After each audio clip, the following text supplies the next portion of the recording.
So what's up guys, welcome back sa ating channel. And for today's video po, tatalakay natin kung kaya ba ng ACA5 na power amplifier yung Tsunami 15 at 7K. So stay tuned and samahan nyo ako ngayong sa video na ito.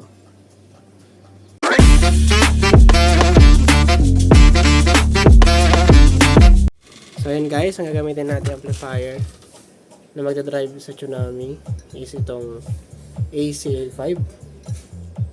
So actually guys, gumagana na yan. Tapos yun yung itadrive niya. Yung nakaload dito guys is Tsunami 15 at 7K. So MCV yan guys. So hindi ko pa napipinturan yung takip niya. So yan. So kayang-kaya niya. Hindi kaya iinit si A5. So yun. So bale sa connection natin guys, meron na tayong isang mid-high. Bale dito, nakaload dito yung Tsunami. Tapos naka stereo mode lang to. Naka stereo mode. Hindi natin papaganahin to. Ito lang. And then ito yung magdadrive sa ating magdadrive sa ating mid-high. So yung mid-high natin guys is parang dati na natin gamit yan, component. Tapos ito yung ginawa natin na MCB. So bali yung connection mula amplifier pupuntang equalizer, tapos crossover papunta na dito sa ating amplifier. So yun yung connection natin guys. So bale ito is mid-high, ito mid-high, and then bass natin to. And then ito naka para sa bass and para sa mid-high. So ito guys, di yan nagana. So yun. So gumagana na ito guys.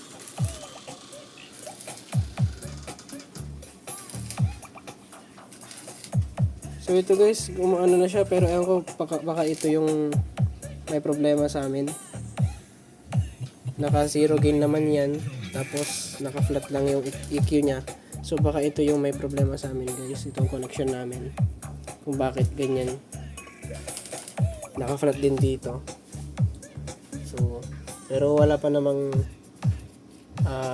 indicator dito sa mismong mixer. So pinapabayaan lang namin.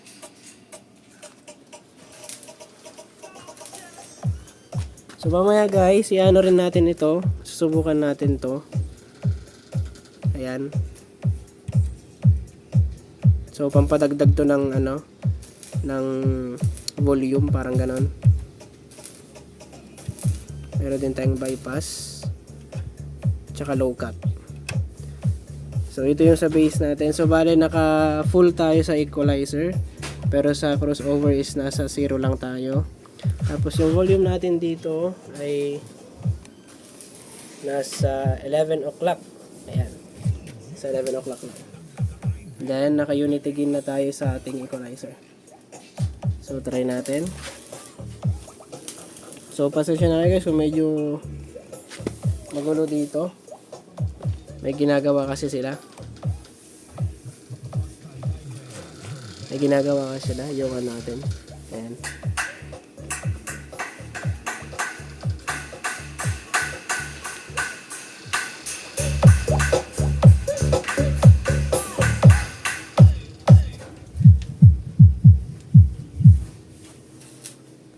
So yung bass lang gumagana dito.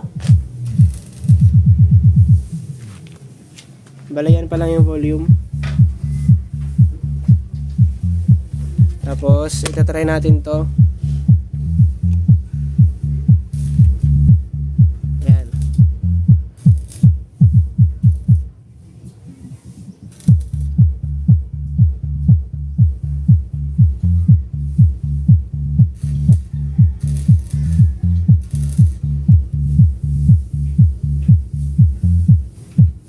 So again guys, ganito pala yung volume niya na.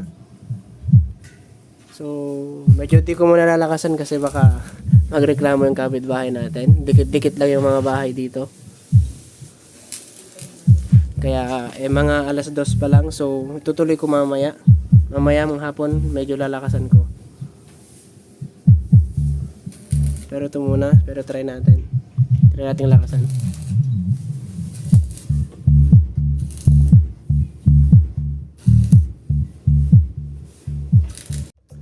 So yun, so itatry natin i-sound check. So actually gumagana na yung background music natin. Gumagana na yan. So naka-unity gain tayo. Naka-flat tayo dito. And then sa EQ naman ng kada channel, binawasan natin ng high para di masyadong matinis o hindi masakit sa tenga. So nakadepende na sa inyo yan guys. And then yung volume natin, ito pala yung gumagana. Ayan. Bali naglulus pala yung ano natin. Naglulus yung connection natin.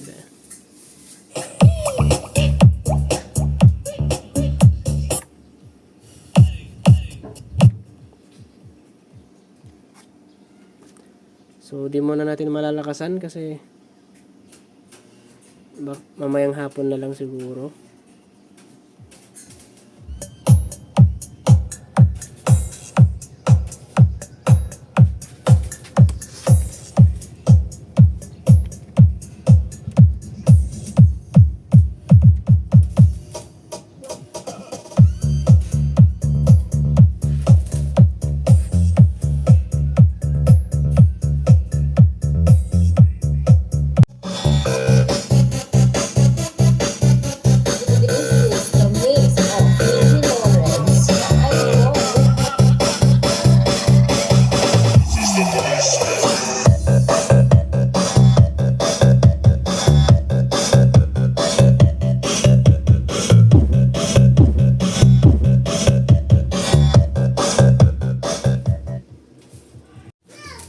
So yun, susubukan na natin.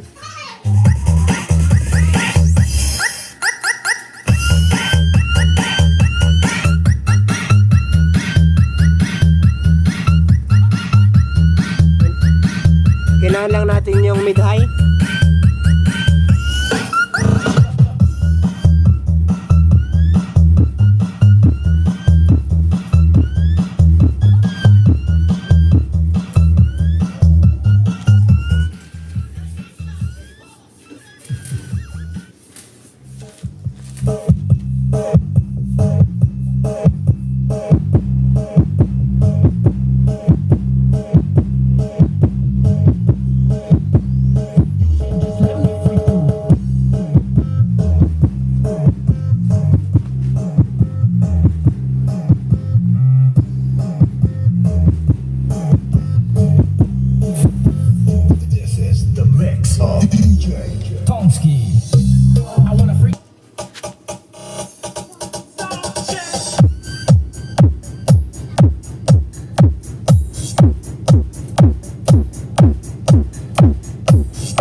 So yun guys, kayang-kaya.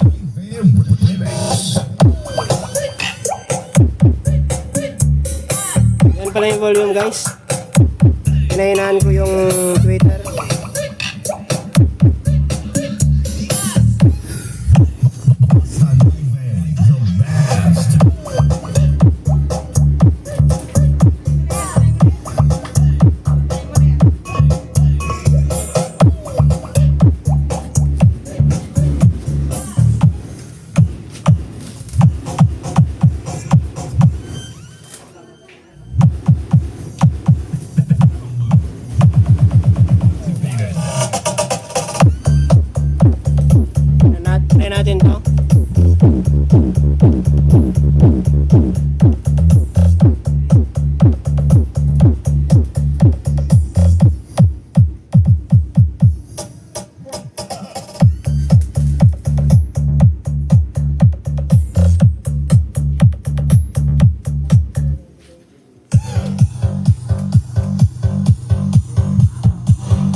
Guys, kayang-kaya.